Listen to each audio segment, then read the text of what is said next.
UN 마약범죄사무소는 새로운 보고서를 발표하며 미얀마 샨주가 동아시아 및 동남아시아에서 유통되고 있는 케타민을 포함한 합성 마약의 최대 생산국이라고 밝혔습니다. 지난 10년간 이 지역의 조직화된 범죄 집단에서 케타민 거래를 위해 메스암페타민 유통과 유사한 방식으로 공급 중심의 시장 확장 전략을 사용해왔다고 설명하였습니다.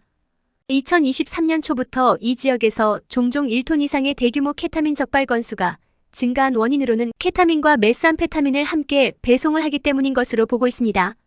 미얀마 국가관리위원회는 2023년에만 케타민 4톤 이상 적발을 하면서 사상 최고치를 기록하며 2022년 대비 74%가 증가하였습니다.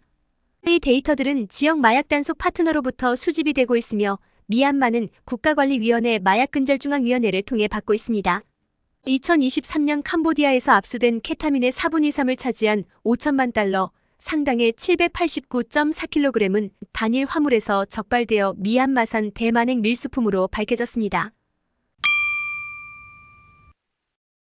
2024년 5월 29일 미얀마 외환시장과 금시장은 불안정하게 급등하는 모습을 보였습니다. 장외 금시세는 1티켈당 550만 잣을 돌파하였습니다.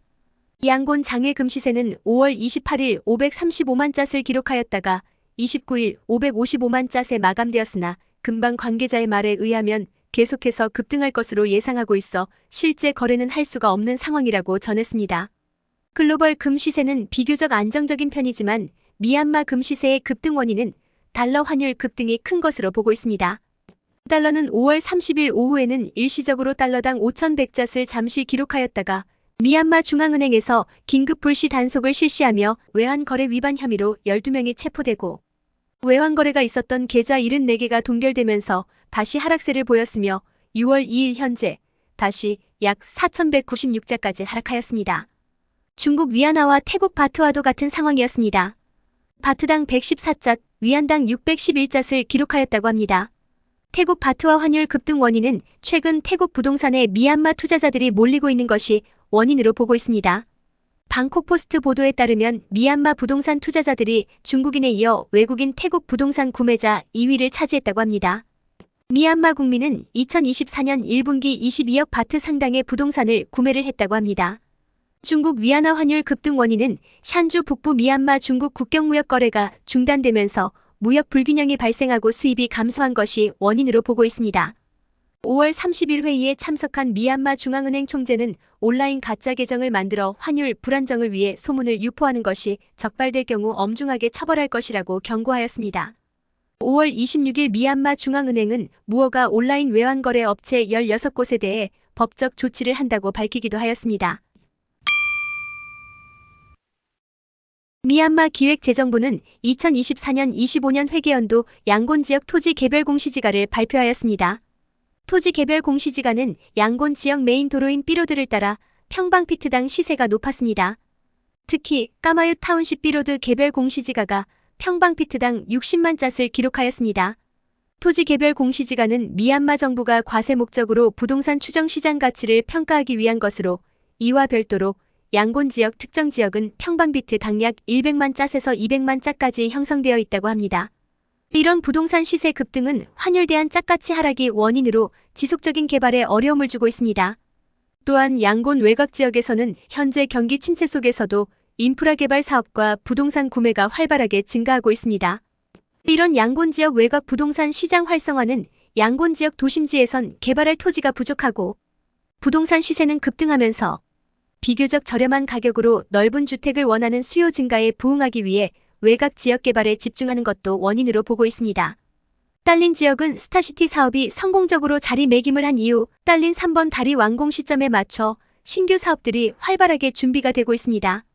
바고 지역은 흘레구를 시작으로 KMA그룹에서 띨라와 공단에 견줄 만한 대규모 공단을 조성하고 바고 일대의 고급주택 주거지 개발 사업을 준비하고 있습니다. 2024년 5월 31일 멜리아 양곤 그랜드 볼룸에서 미얀마 봉제협회가 개최한 제5회 협회사이날이 개최되었습니다. 이날 행사에는 미얀마 상공회의소 회장과 미얀마 봉제협회 회장단 및 협회사들이 대거 참석하여 많은 관심을 보였습니다.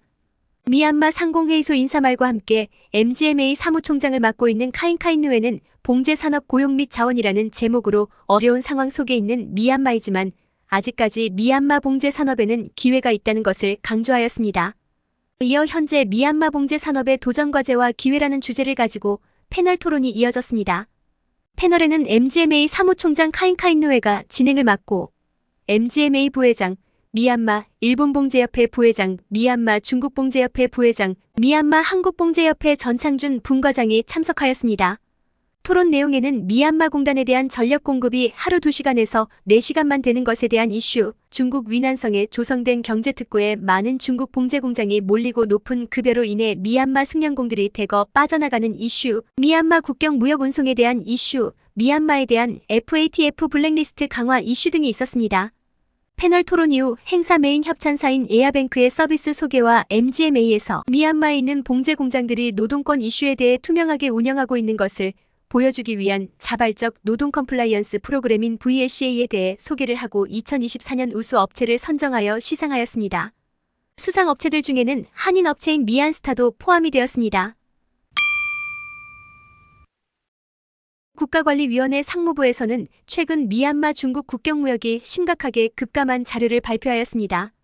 2023년 4월 1일부터 2024년 5월 17일까지 무역량은 6억 8,400만 달러를 기록하며 작년 동기 10억 1,300만 달러보다 크게 줄어들었습니다.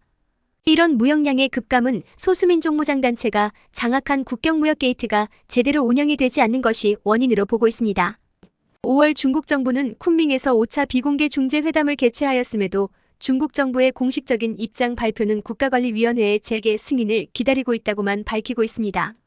이로 인해 무세 타운십과 남캄 타운십 국경무역 게이트 쪽은 중국 정부에서 재개하지 않고 있다고 합니다. TNLA 대변인은 중국 정부가 미얀마 국가관리위원회의 승인을 받은 이후에나 양국 간 무역이 제대로 재개될 것으로 예상된다고 밝혔습니다. 4월 1일부터 5월 17일까지 수입 120만 달러를 기록하였으나 수출은 전혀 하지 못한 것으로 알려져 있습니다. 작년 동기 1,300만 달러가 된 것과 비교를 하면 크게 차이가 나고 있습니다. 유로참 미얀마 자료에 따르면 미얀마 공식 국경무역 게이트 12곳 중에서 현재 4곳이 운영이 되고 있다고 합니다. 타닌다리 지역 메이 국경무역 게이트, 꽃다운 국경무역 게이트, 샨주 따치렉 국경무역 게이트, 라오스에 접한 따치렉 국경무역 게이트가 운영이 되고 있는 것으로 보고 있습니다. 꺼친주 깜파이띠 로이제 타운십 국경무역 게이트는 교전으로 인해 국경무역에 제한적이며 남상 꽃강 국경무역 게이트는 여전히 폐쇄 중이라고 합니다. 남부 지역도 교전으로 인해 꺼인주 미야와디 꽃가레익 일본 아시아 고속도로 구간이 폐쇄가 되면서 우회도로를 통한 제한적인 운송이 되었으나 최근 우기가 시작되면서 우회도로마저 무너지면서 더 힘들어지고 있는 상황입니다. 2024년 6월 1일 양곤에서 NLD당 티누가 향년 97세의 나이로 심장질환에 의해 사망하였습니다. 장례식장에는 현재 수감 중인 아웅산 수치 전 국가고문도 보좌관을 통해 조화를 보내왔다고 합니다. 그 외에도 미나웅 훌라잉 위원장, 쪼에인 양곤 지역 사령관도 양곤 바한 타운십 티누의 자택으로 조화를 보냈다고 합니다. 6월 5일 양곤 예이웨이 묘지에서 장례식이 있었습니다. 1988년 NLD당 창당 때부터 있었던 티누는 부위원장과 위원장을 역임한 바 있으며 오랜 군 복무를 하면서 1974년 총사령관까지 역임을 한 인물입니다. 하지만 1976년 내윈 장군이 쿠데타 혐의로 그를 투옥시킨 이후 4년간 징역을 마치고 1988년까지는 대중의 시야에서 사라지기도 하였습니다. 2011년부터 2021년 사이 미얀마가 민주정권이 들어서는 시기에는 대부분의 정계활동은 중단하고 은퇴한 상황이었으나 2015년 미얀마 선거운동 중 라카인주 시트웨 타운십을 방문하여 NLD당은 로힝야 공동체를 버리지 않을 것이라고 연설하기도 하였습니다. 라카인주 표를 얻기 위해 1950년대 군 사령관으로 복무하던 시절 무자헤딘 발란군 진압작전을 맡았던 것을 강조하며 라카인주를 침범한 동파키스탄인을 몰아냈다는 것을 강조하기도 하였습니다.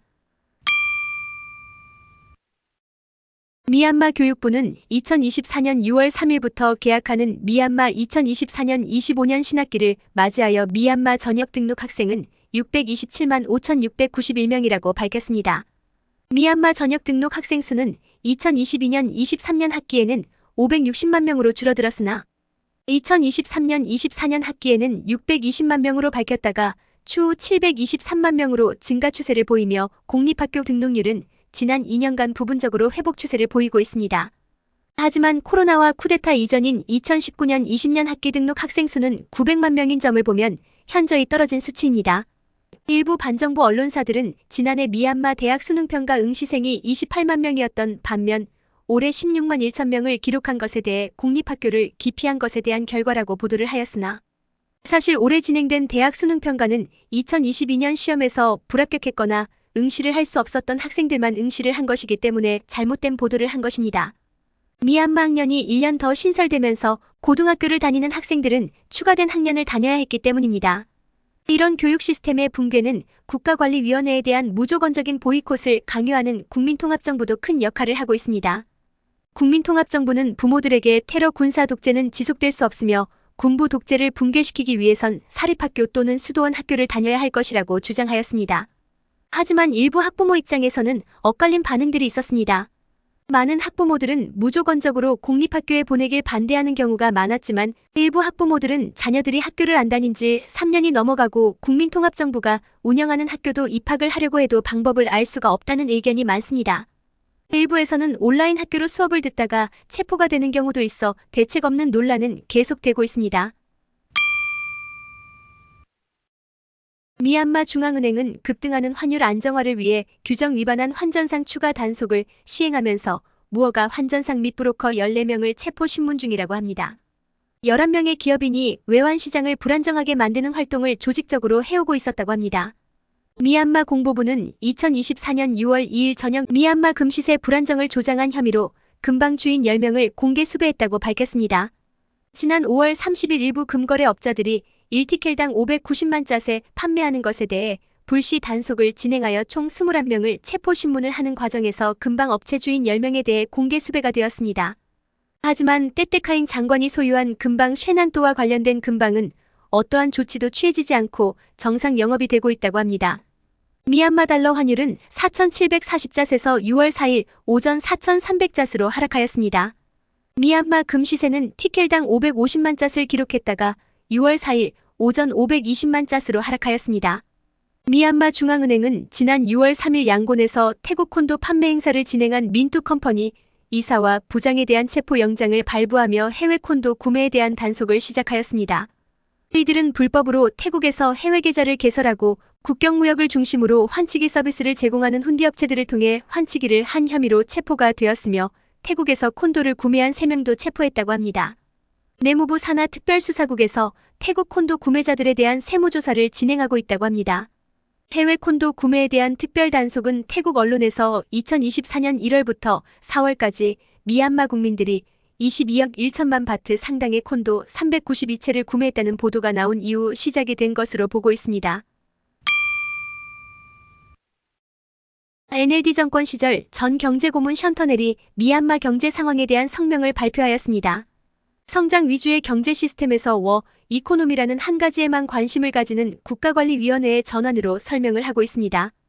짝 가치의 급락으로 국가관리위원회의 경제정책에 대한 주요 계획은 아주 간단해졌다고 밝히며 군부 생존에 필요한 무기와 군수품을 구매할 수 있도록 가능한 많은 외화를 확보하는 것이라고 밝혔습니다. 현재 모든 정책들은 단기적이며 교전 자금을 확보하기 위해 필사적이라고 지적하며 미얀마 은행들은 이들이 붕괴하지 않도록 하는 것에만 중점을 둔 이해관계에서 세워진 좀비 단체일 뿐이라고 밝혔습니다. 2024년 6월 3일 국민통합정부는 미얀마 경제위기 관련 온라인 기자회견을 개최하면서 션터넬도 참석하여 미얀마 국방비 지출이 2021년 2월 이후 60%가 증가하였고 이 예산은 보건 교육 지출을 합친 것보다 2배 이상 많다고 지적하였습니다. 이런 우선순위로 배정된 예산 지표만 봐도 최악인 상황이라고 볼 수 있다고 설명하였습니다. 틴툰나인 기획재정투자부 장관은 2021년 2월 이후 국가관리위원회가 3만억 지폐 발행했다고 밝혔습니다.